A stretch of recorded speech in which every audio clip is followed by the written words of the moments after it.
बिहार के दरभंगा जिले में रहने वाला मुकेश कुशवाहा के ऊपर 17 साल की एक लड़की का रेप करने का इल्जाम लगाया गया था। वह लड़की 3 महीने की प्रेग्नेंट भी थी और उस लड़की का रेप भी मुकेश ने नहीं किया था, बल्कि उस लड़की का एक दूसरा प्रेमी था जो मुकेश का दोस्त भी था। और उस लड़की के जो पेट में बच्चा पल रहा था, तो वह बच्चा भी मुकेश के दोस्त दिनेश का ही था। लेकिन पंचायत ने पूरे जोर शोर से ये कहा कि यह लड़का मुकेश का ही है और मुकेश के ऊपर एक मुकदमा लगा दिया गया, जिसके चलते उसको 20 साल की सजा भी हो गई। और तब मुकेश केवल 20 साल का था, जवानी में जेल चला गया। लगा कि शायद बुढ़ापे में ही बाहर आ पाएगा, लेकिन एक समाज सेवी के उठाए हुए कदम से मुकेश बाहर भी आया और अब अपनी नई जिंदगी शुरू करने की तैयारी कर रहा है। तो चलिए जानते हैं कि ये कहानी किस प्रकार की है, घटना कैसे घटित हुई थी और ये मुकेश और दिनेश का क्या रिश्ता है और ये लड़की के साथ में रेप किसने किया था। तो चलिए जानते हैं इस कहानी के बारे में। तो मैं अपने वीडियो में मैं अरविंद कुमार आप सभी का स्वागत करता हूं और चलिए जानते हैं कहानी को। दरअसल बात है 2020 की। दरभंगा शहर से करीब करीब 55 किलोमीटर दूरी पर एक गांव है मौजमपुर। यहीं मुकेश के 2 भाई और एक बहन और मुकेश के मम्मी पापा ये सब रहते हैं और एक छोटा सा उनका घर है, ना तो पक्का है और ना ही बिल्कुल घास फूस का बना हुआ है, मीडियम क्वालिटी का है, खपरेल का घर है। उसी घर में ये अपने 5 लोग रहते हैं। उस लड़की का जो दोस्त था, दोस्त का नाम था दिनेश। उस दोस्त दिनेश से और मुकेश की बचपन की यारी थी। दोनों साथ में पढ़े लिखे थे, दोनों एक थाली में खाने वाले थे और दोनों एक साथ खेलने वाले थे, जिगरी दोस्त थे। लेकिन जैसे ही इस लड़की की प्रेग्नेंट होने की खबर सामने आई, तो यह खबर पूरे गांव में आग की तरह फैल गई। लड़की के घर वालों ने दिनेश के खिलाफ पंचायत बुला लिया और पंचायत गांव के ही मैदान पर बैठ गई, जहां पर राम जानकी मंदिर और दुर्गा मंदिर और हनुमान जी का मंदिर है। वहीं पर दोनों परिवार, लड़का लड़की के परिवार को बुलाया गया और तमाम लोग थे। कम से कम 400 लोगों की पंचायत बैठी थी उस समय। लड़की से पूछा गया कि तुम्हारे पेट में जो बच्चा पल रहा है तो वो किसका है। लड़की शर्माते हुए गर्दन को नीचे झुका करके बोली कि यह बच्चा दिनेश का है। दिनेश से भी पूछा गया तो दिनेश ने भी कहा कि हाँ, मैं इस लड़की से प्यार करता हूँ और इसके पेट में जो बच्चा पल रहा है तो वो मेरा ही है। दोनों ने एक तरह से स्वीकार कर लिया। पंचायत उठ करके चली गई।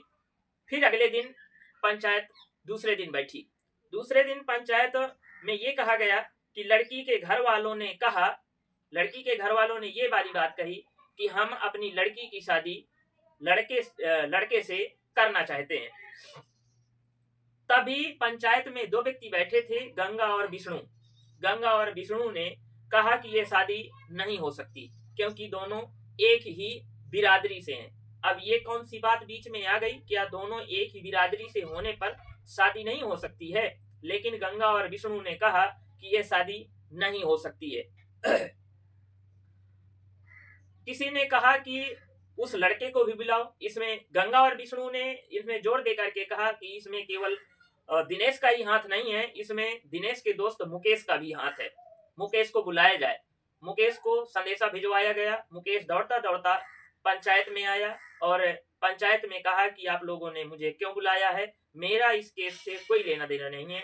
लेकिन गंगा और विष्णु ने कहा कि इस लड़की का जो ये रेप हुआ है तो इसमें तुम भी भागीदार हो और तुम दोनों यानी मुकेश का परिवार और दिनेश का परिवार दोनों 6-6 लाख रुपए लड़की के परिवार वालों को देगा।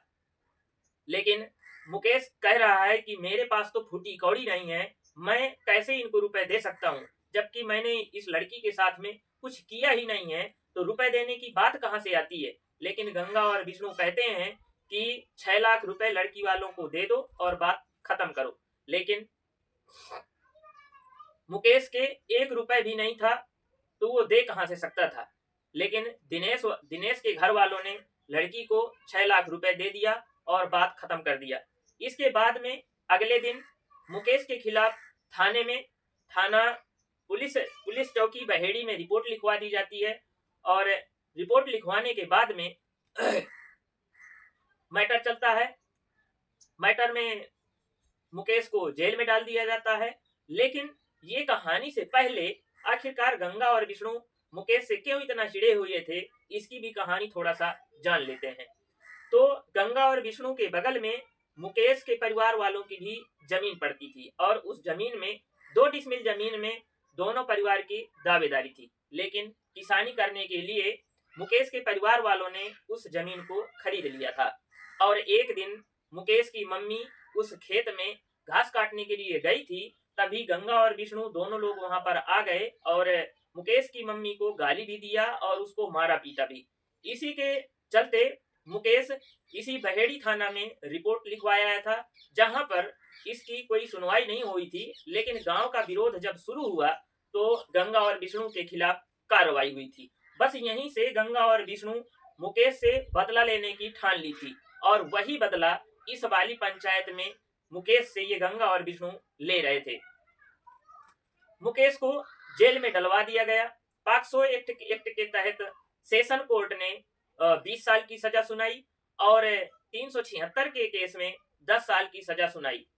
इस तरह करीब करीब 30 साल के लिए मुकेश जेल में बंद हो गया, जबकि उसकी उम्र उस समय महज 20 साल की थी और वह उस समय इंटर की पढ़ाई कर रहा था। पहली बार वो इंटर में फेल हो गया था और दूसरी बार परीक्षा देने की तैयारी कर रहा था। लेकिन अब जेल में था मुकेश।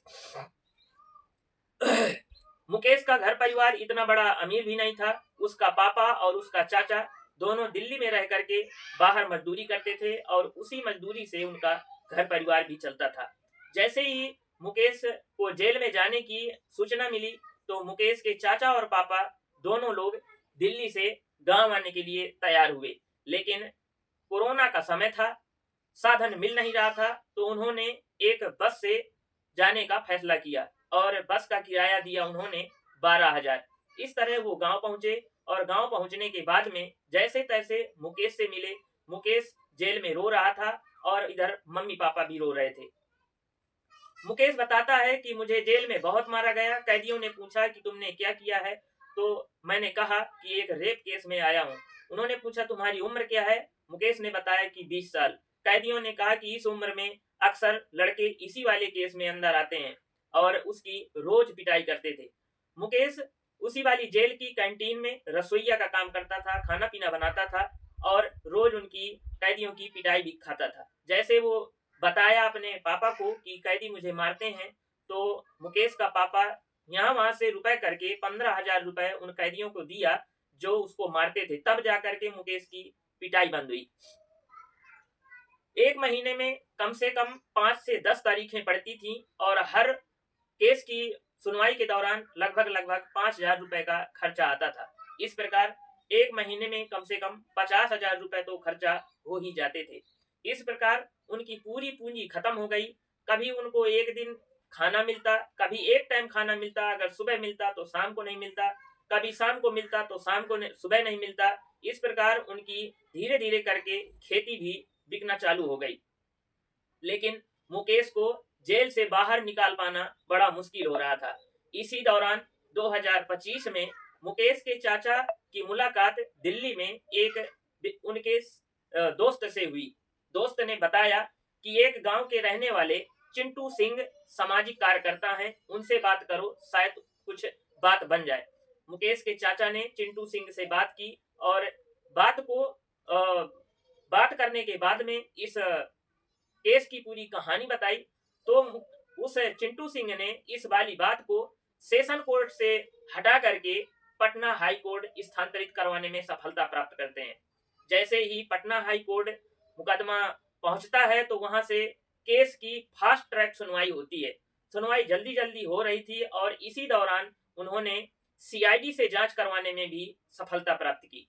जैसे ही सीआईडी से जांच होने लगी तो परत दर परत केस की सच्चाई भी खुलने लगी। सीआईडी को एक 57 मिनट का ऑडियो भी मिला था, जिसमें पंचायत ने 12 लाख रुपए देने की बात कही थी और केस को खत्म करने की बात कर रहा था।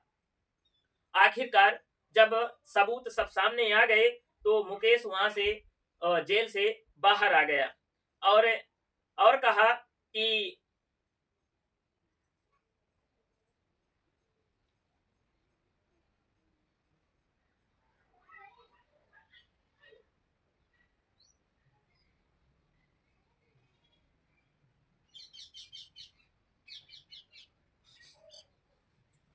मुकेश ने बताया कि अब मैं बाहर तो आ गया हूं, लेकिन मेरा सब कुछ बर्बाद हो चुका है। मेरी खेती बिक गई, मेरा जो 5 साल था वो भी बर्बाद हो गया और जो मेरी पढ़ाई थी, जो मैं सपना देख रहा था कि पढ़ने लिखने के बाद में कुछ नौकरी चाकर करूंगा, तो वो भी मेरा सब कुछ बर्बाद हो गया। लेकिन इतना ठीक है कि अब मैं अपने मम्मी पापा के साथ में हूँ। तो आपको ये कहानी कैसी लगी?